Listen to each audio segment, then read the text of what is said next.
मैं आपको इतना सलीके से पढ़ा दूंगा कि आपका सिलेक्शन कोई माइकालाल रोक नहीं पाएगा।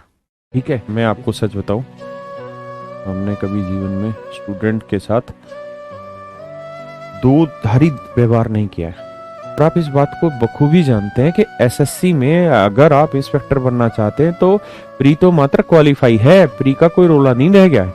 मीन्स है, कौन मीन्स है, और मीन्स में क्या है, मैथ बिल्कुल कम, रीजनिंग बिल्कुल कम, इंग्लिश 45 क्वेश्चन आ रहे हैं, जीएस आ गए, यानी बहुत कुछ दारोमदार जीएस पे है। लेकिन मैथ एक ऐसा सब्जेक्ट है जहां एक भी नंबर आप गंवा नहीं सकते हैं। अगर एक भी क्वेश्चन आपने गलत कर दिया या छोड़ दिया तो आपने अपने हाथों से ये लिख दिया कि मैं इंस्पेक्टर नहीं बनने जा रहा हूं। एटलीस्ट ये अप्रोच आपकी तैयारी करते वक्त तो होनी ही चाहिए कि हमें कोई चीज छोड़नी नहीं है। क्योंकि अगर मैथ में 100 क्वेश्चन आए और एक दो क्वेश्चन गलत हो गया कोई बड़ी चीज नहीं है, लेकिन जब क्वेश्चन ही 30 आ रहे हैं और उस 30 में आप एक दो गलत कर देंगे, परसेंटेज समझते हो ना। अगर मैं आपको कहूं 30 में 2 क्वेश्चन गलत हो गए तो कितना परसेंट गलत हो गया, तो करोगे ना 2/30 गुना 100 1/15, यानी 6 से ही 2/3% की गलती हो गई। लेकिन अगर 100 में 2 सवाल गलत कर दिए तो 2% कम हुए। आप समझ गए, दिमाग समझ गए क्या कहना चाह रहा हूं मैं। बड़ा जरूरी है, इसलिए मैं इसको डिटेल से एक एक चीज को बार बार रिपीट करके समझा रहा हूं।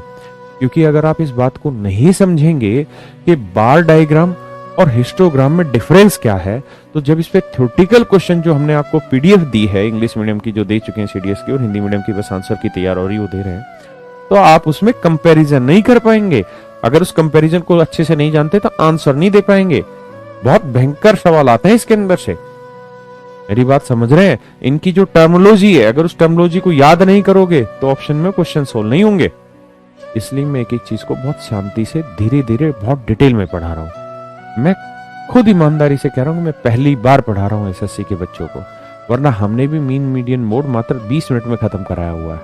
लेकिन जब उसने सिलेबस में हिस्सा लिख के दे दिया है ना, आज से पहले सिलेबस में हिस्सा नहीं लिख के देता था स्टेट्स का, अब दे दिया है, तो हमें पूरी ईमानदारी से पूरे ईमानदार प्रयास करने होंगे, तभी मेरे बच्चे सिलेक्शन होगा। मैं आपको इतना सलीके से पढ़ा दूंगा कि आपका सिलेक्शन कोई माइकालाल रोक नहीं पाएगा।